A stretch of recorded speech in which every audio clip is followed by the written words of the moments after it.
New Zealand immigration ਨੇ ਬਹੁਤ ਵੱਡੇ ਪੱਧਰ ਦੀਆਂ ਅਨਾਉਂਸਮੈਂਟ ਕੀਤੀਆਂ ਜਿਹਦੇ ਨਾਲ ਐਮੀਗ੍ਰੇਸ਼ਨ 'ਚ ਕਾਫੀ ਵਧੀਆ ਬਦਲਾਅ ਹੋਣ ਜਾ ਰਹੇ ਆ। ਹੁਣ ਨਿਊਜ਼ੀਲੈਂਡ 'ਚ ਵੀਜ਼ਾ ਤੇ ਪੀਆਰ ਲੈਣੀ ਬਹੁਤ ਆਸਾਨ ਹੋ ਜਾਏਗੀ ਨਵੇਂ ਆਉਣ ਵਾਲਿਆਂ ਵਾਸਤੇ ਜਾਂ ਜਿਹੜੇ ਇੱਥੇ ਸਟਰਗਲ ਕਰ ਰਹੇ ਆ।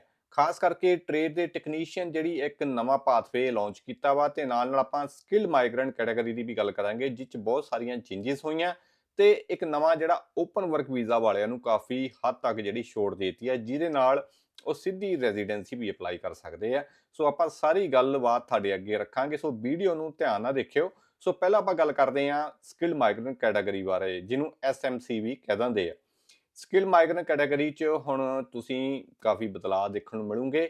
ਜੇ ਤੁਸੀਂ ਰਜਿਸਟਰਡ ਓਕੂਪੇਸ਼ਨ ਜਾਂ ਇੰਜੀਨੀਅਰ ਹੈਲਥ ਕੇਅਰ ਜਿਹੜੇ ਵੀ ਓਕੂਪੇਸ਼ਨਸ ਹੈਗੀਆਂ ਰਜਿਸਟਰਡ ਕਰਨੀਆਂ ਪੈਂਦੀਆਂ ਵਾ ਨਿਊਜ਼ੀਲੈਂਡ 'ਚ ਕੰਮ ਕਰਨ ਵਾਸਤੇ, ਉਹਨਾਂ ਦੀ ਆਈਲੈਟਸ ਤੇ ਪੀਟੀਈ 5 ਸਾਲ ਲਈ ਹੁਣ ਵੈਲਿਡ ਹੋਏਗੀ ਸਿਰਫ ਰਜਿਸਟਰਡ ਓਕੂਪੇਸ਼ਨ ਵਾਸਤੇ।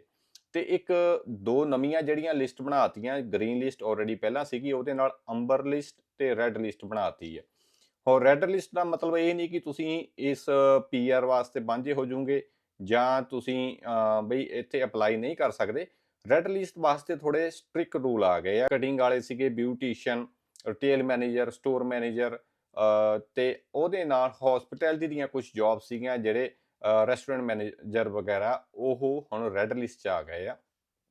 ਹੁਣ ਤੁਸੀਂ ਜਿਹੜੀ ਵੀ 32 ਜਾਂ 33 ਤੇ ਤੁਸੀਂ ਮੰਨ ਲਓ ਹੁਣ ਕੋਈ ਵੀ ਜਿਹੜਾ ਰੈਸਟੋਰੈਂਟ ਮੈਨੇਜਰ ਕੰਮ ਕਰ ਰਿਹਾ ਜਾਂ ਰਿਟੇਲ ਮੈਨੇਜਰ ਕੰਮ ਕਰ ਰਿਹਾ, ਉਸ ਨੂੰ ਪੀਆਰ ਲੈਣ ਵਾਸਤੇ ਜਿੱਥੇ ਹੁਣ 5 ਸਾਲ ਦਾ ਐਕਸਪੀਰੀਅੰਸ ਦਿਖਾਉਣਾ ਪਏਗਾ, ਨਾਲ ਨਾਲ ਘੱਟੋ ਘੱਟ ਬੈਚਲਰ ਕੀਤੀ ਹੋਣੀ ਚਾਹੀਦੀ ਆ। ਤੇ ਹੁਣ ਜਿਹੜੀ ਇਹ ਅਗਸਤ 2026 ਤੋਂ ਰੂਲ ਲਾਗੂ ਹੋ ਜਾਣੇ ਆ, ਕਿਉਂਕਿ ਖੜੇ ਪੈਰ ਕੋਈ ਪੀਆਰ ਅਪਲਾਈ ਤਾਂ ਨਹੀਂ ਹੁਣ ਕਰ ਸਕੇਗਾ, ਪਰ ਸਕਿੱਲ ਮਾਈਗ੍ਰੈਂਟ ਤਾਂ ਤੁਸੀਂ ਐਲੀਜੀਬਲ ਹੋਵੋਗੇ ਜੇ ਸਾਰੀਆਂ ਸ਼ਰਤਾਂ 5 ਸਾਲ ਦਾ ਐਕਸਪੀਰੀਅੰਸ ਤੇ ਕੁਝ ਆਈਲੈਟਸ ਤੇ ਪੀਟੀ ਦੇ ਨਾਲ ਨਾਲ ਤੁਹਾਡਾ ਰੈਲੇਵੈਂਟ ਜਿਹੜਾ ਮੀਡੀਅਨ ਵੇਜ ਆ 35 ਜਾਂ ਉਸ ਤੋਂ 1.5 ਗੁਣਾ ਜ਼ਿਆਦਾ ਹੋਊਗਾ ਤਾਂ ਤੁਸੀਂ ਐਲੀਜੀਬਲ ਹੋਵੋਗੇ। ਤੇ ਘੱਟੋ ਘੱਟ ਜਿਹੜੀ ਕੁਆਲੀਫਿਕੇਸ਼ਨ ਆ ਇਹਦੇ ਵਿੱਚ ਬੈਚਲਰ ਚਾਹੀਦੀ ਆ।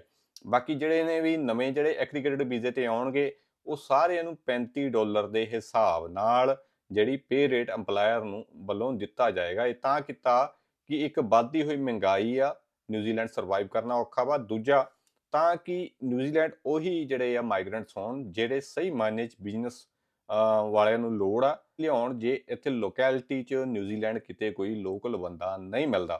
ਹੁਣ ਗੱਲ ਕਰਦੇ ਹਾਂ ਟ੍ਰੇਡ ਤੇ ਟੈਕਨੀਸ਼ੀਅਨ ਵਾਲਿਆਂ ਦੀ। ਹੁਣ ਬਹੁਤ ਸਾਰੇ ਸੀਗੇ ਬੰਦੇ ਜਿਹੜੇ ਲੇਬਰ ਵਰਕ ਸੀਗੇ, electrician, plumber, AC fitter, welder, ਠੀਕ ਹੈ ਜੀ, ਕਾਰਪੈਂਟਰ। ਸੋ ਇਹ ਸਾਰੇ ਜਿਹੜੇ ਇੱਦਾਂ ਦੀਆਂ ਟ੍ਰੇਡ ਦੀਆਂ ਜੋਬ ਸੀਗੀਆਂ ਜਾਂ ਆਈਟੀ ਦੀਆਂ ਕੁਝ ਜੋਬ ਸੀਗੀਆਂ ਟ੍ਰੇਡ ਵਾਲੀਆਂ, ਆਈਟੀ ਟੈਕਨੀਸ਼ੀਅਨ ਵਗੈਰਾ। ਸੋ ਇਹ ਬੰਦੇ ਜਿਹੜੇ ਵਾਂਝੇ ਰਹਿ ਜਾਂਦੇ ਸੀ ਪੀਆਰ ਪਾਉਣ ਤੋਂ। ਸੋ ਇੱਕ ਨਵਾਂ ਪਾਥਵੇ ਆਇਆ ਇਹਨਾਂ ਵਾਸਤੇ ਵੀ, trade and technician residence pathway. ਇਹਦੇ ਜ਼ਰੀਏ ਤੁਸੀਂ ਹੁਣ ਜਿਹੜੇ ਇਹ ਜੌਬਸ ਵਾਲੇ ਆ ਟ੍ਰੇਡ ਵਾਲੇ ਟੈਕਨੀਸ਼ੀਅਨ ਵਾਲੇ, ਇਹ ਪੀਆਰ ਲੈ ਸਕੋਗੇ। ਉਹਦੇ ਵਾਸਤੇ ਤੁਹਾਨੂੰ ਨਿਊਜ਼ੀਲੈਂਡ ਦੀਆਂ ਲੈਵਲ 4 ਦੀ ਬਰਾਬਰ ਦੀ ਕੁਆਲੀਫਿਕੇਸ਼ਨ, ਘੱਟੋ ਘੱਟ 1.5 ਸਾਲ ਦਾ ਨਿਊਜ਼ੀਲੈਂਡ ਐਕਸਪੀਰੀਅੰਸ ਤੇ ਬਾਕੀ 2 ਸਾਲ ਦਾ ਘੱਟੋ ਘੱਟ ਨਿਊਜ਼ੀਲੈਂਡ ਤੋਂ ਬਾਹਰ ਜਿਹੜਾ ਐਕਸਪੀਰੀਅੰਸ ਚਾਹੀਦਾ ਵਾ। ਸੋ ਜੇ ਤੁਹਾਡੇ ਕੋਲ ਬੈਚਲਰ ਜਿਹੜੀ ਕੁਆਲੀਫਿਕੇਸ਼ਨ ਆ ਉਹ ਵੀ ਜਿਹੜੀ ਹੈ ਇਹਦੇ ਵਿੱਚ ਫਾਲ ਕਰੂਗੀ, ਪਰ ਜੇ ਨਹੀਂ ਤੁਹਾਡੇ ਕੋਲ ਬੈਚਲਰ ਕੁਆਲੀਫਿਕੇਸ਼ਨ ਕਈ +2 ਜਾਂ 10 ਪੜ੍ਹੇ ਆ ਤਾਂ ਘੱਟੋ ਘੱਟ ਨਿਊਜ਼ੀਲੈਂਡ ਲੈਵਲ 4 ਦੇ ਬਰਾਬਰ ਤੁਹਾਨੂੰ ਕੁਆਲੀਫਿਕੇਸ਼ਨ ਜਾਂ ਕਰਨੀ ਪਏਗੀ ਜਾਂ ਦਿਖਾਉਣੀ ਪਏਗੀ। ਸੋ ਇਹ ਸਾਰੀਆਂ ਚੀਜ਼ਾਂ ਵਾ ਜੋ ਇੱਕ ਵਧੀਆ ਪਲੱਸ ਪੁਆਇੰਟ ਵੀ ਆ। ਕਈ ਬੰਦੇ ਜਿਹੜੇ 29 ਤੇ ਜਾਂ ਉਸ ਤੋਂ ਪਹਿਲਾਂ ਕਈ 28 28.5 ਤੇ ਵੀ ਆਏ ਆ, 29 66 ਤੇ ਵੀ ਆਏ ਆ, 32 ਤੇ ਆਏ ਜਾਂ 31 66 ਤੇ ਆਏ। ਸੋ ਜਿਹੜੇ ਵੀਰ ਭੈਣ ਭਰਾ ਇਹ ਐਗਰੀਗੇਟਰ ਇੰਪਲਾਈ ਵਰਕ ਵੀਜ਼ਾ ਤੇ ਆਏ ਆ ਤੇ ਉਹ ਸਟਿਲ ਐਲੀਜੀਬਲ ਹੋਣਗੇ ਪੀਆਰ ਵਾਸਤੇ, ਕਿਉਂਕਿ ਜਿਹੜੇ ਨਵੇਂ ਰੂਲ ਆ ਇਹ ਅਗਸਤ ਵਿੱਚ ਅਪਲਾਈ ਹੋਣੇ ਆ। ਪਰ ਮੀਡੀਅਨ ਵੇਜ ਪੀਆਰ ਪਾਉਣ ਵਾਸਤੇ ਤੁਹਾਨੂੰ ਫਿਰ ਵੀ 35 ਦਿਖਾਉਣੀ ਪਏਗੀ। ਇੱਕ ਗ੍ਰੇਸ ਪੀਰੀਅਡ ਜਿਹੜਾ ਇੱਕ ਸ਼ੁਰੂ ਕੀਤਾ ਗਿਆ ਵਾ, ਮੰਨ ਲਓ ਫਰਜ਼ ਕਰੋ ਅੱਜ ਤੁਹਾਡਾ ਵੀਜ਼ਾ ਲੱਗਦਾ, ਅੱਜ ਜਿਹੜੀ ਪੇ ਰੇਟ ਆ 32 32.5 ਜੋ ਵੀ ਤੁਹਾਨੂੰ ਇੰਪਲਾਇਰ ਦਿੰਦਾ ਵਾ।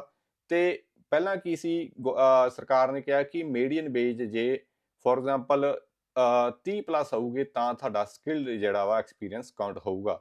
ਪਰ ਹੁਣ ਜਿੰਨੇ ਤੇ ਵੀ ਤੁਸੀਂ ਆਉਂਦੇ ਆ, ਜੋ ਵੀ ਉਸ ਟਾਈਮ ਨਿਊਜ਼ੀਲੈਂਡ ਦੀ ਸਰਕਾਰ ਵੱਲੋਂ ਘੰਟਿਆਂ ਦਾ ਰੇਟ ਦਿੱਤਾ ਗਿਆ ਹੋਣਾ ਕਿ ਇੰਨੇ 32 ਮਿਲਣੇ, 33 ਮਿਲਣੇ ਆ।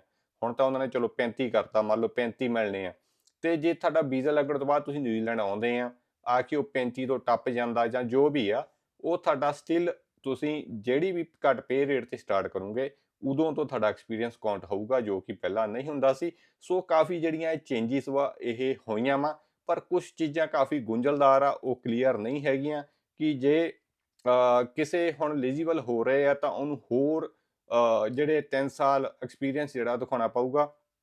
ਤੇ ਇਹ ਕਾਫੀ ਜਿਹੜੀਆਂ ਚੀਜ਼ਾਂ ਜਿਹੜੀਆਂ ਖਾਸ ਕਰਕੇ ਲੈਵਲ 1 ਤੋਂ 3 ਵਾਲਿਆਂ ਵਾਸਤੇ ਥੋੜ੍ਹੀਆਂ ਗੁੰਝਲਦਾਰ ਹੋ ਗਈਆਂ, ਪਰ ਲੈਵਲ 4 ਤੋਂ 5 ਵਾਲੀਆਂ ਕਈ ਜਿਹੜੀਆਂ ਜੌਬ ਸੀਗੀਆਂ ਜਿੱਦਾਂ ਕਾਰਪੈਂਟਰ, ਪਲੰਬਰ ਵਗੈਰਾ, ਇਹ ਲੈਵਲ ਅਪ ਕਰ ਗਈਆਂ ਵਾ, ਤੇ ਕਈ ਨੈਨੀ ਤੇ ਪੈਟ ਕੇਅਰ ਵਰਗੀਆਂ ਜੌਬਸ ਲੈਵਲ 4 ਤੇ 5 ਵਿੱਚ ਫਾਲ ਕਰ ਗਈਆਂ, ਕਿਉਂਕਿ ਨਿਊਜ਼ੀਲੈਂਡ ਨੇ ਇੱਕ ਨੈਸ਼ਨਲ ਓਕੂਪੇਸ਼ਨ ਲਿਸਟ, ਇੱਕ NOL ਜਾਰੀ ਕਰਤੀ ਹੈ। ਸੋ ਇਸ ਨਾਲ ਕਾਫੀ ਚੇਂਜਿਸ ਤੁਹਾਨੂੰ ਆਪਣੀਆਂ ਜੌਬ ਪ੍ਰੋਫਾਈਲ 'ਚ ਵੀ ਨਾਲ ਹੋ ਸਕਦਾ ਤੁਸੀਂ ਪਹਿਲਾਂ ਲੈਵਲ 3 'ਚ ਕੰਮ ਕਰਦੇ ਹੋਵੇ, ਉਹ 4 'ਚ ਚੱਲ ਜਾਵੇ, 4 ਵਾਲੀ 3 ਚੱਲ ਜਾਵੇ। ਸੋ ਇਹਦਾ ਕਾਫੀ ਚੇਂਜਿਸ ਦੇਖਣ ਨੂੰ ਮਿਲਣੀਆਂ, ਜਿਹੜੇ ਤੁਹਾਡੇ ਪੁਆਇੰਟ ਤੇ ਨਾਲ ਤੁਹਾਡੇ ਵੀਜ਼ਾ ਐਕਸਟੈਂਸ਼ਨ ਤੇ ਪੀਅਰ ਤੇ ਇਫੈਕਟ ਕਰੂਗੀ। ਸੋ ਸਾਰੀਆਂ ਚੇਂਜਿਸ ਮੈਂ ਸੋਚਿਆ ਤੁਹਾਡੇ ਨਾਲ ਡਿਸਕਸ ਕਰਦਾ। ਸੋ ਜੇ ਤੁਸੀਂ ਨਿਊਜ਼ੀਲੈਂਡ ਆਉਣ ਦਾ ਸੋਚ ਰਹੇ ਆ, ਹੁਣ ਜਿਹੜੇ ਨਵੇਂ ਆਉਣ ਵਾਸਤੇ ਉਹਨਾਂ ਦਾ ਰਾਈਟ ਟਾਈਮ ਆ, ਕਿਉਂਕਿ ਨਿਊਜ਼ੀਲੈਂਡ ਕਾਫੀ ਡਿਮਾਂਡ ਹੈ, ਵਰਕਰਸ ਦੀ ਲੋੜ ਆ, ਤੇ ਨਾਲ ਜਿਹੜੇ ਹੁਣ ਰੂਲ ਆ ਨਵਿਆਂ ਵਾਸਤੇ ਕਾਫੀ ਸਿੱਧੇ ਤੇ ਸਿੰਪਲੀਫਾਈ ਕਰ ਦਿੱਤੇ ਗਏ ਆ। ਦੱਬ ਕੇ ਇਸ ਜਾਣਕਾਰੀ ਨੂੰ ਸ਼ੇਅਰ ਕਰੋ, ਲਾਈਕ ਕਰਨਾ, ਕਮੈਂਟ ਕਰਨਾ। ਮਿਲਦੇ ਆ ਅਗਲੀ ਵੀਡੀਓ, ਤਦ ਤੱਕ ਲਈ ਰੱਬ ਰੱਖਾ।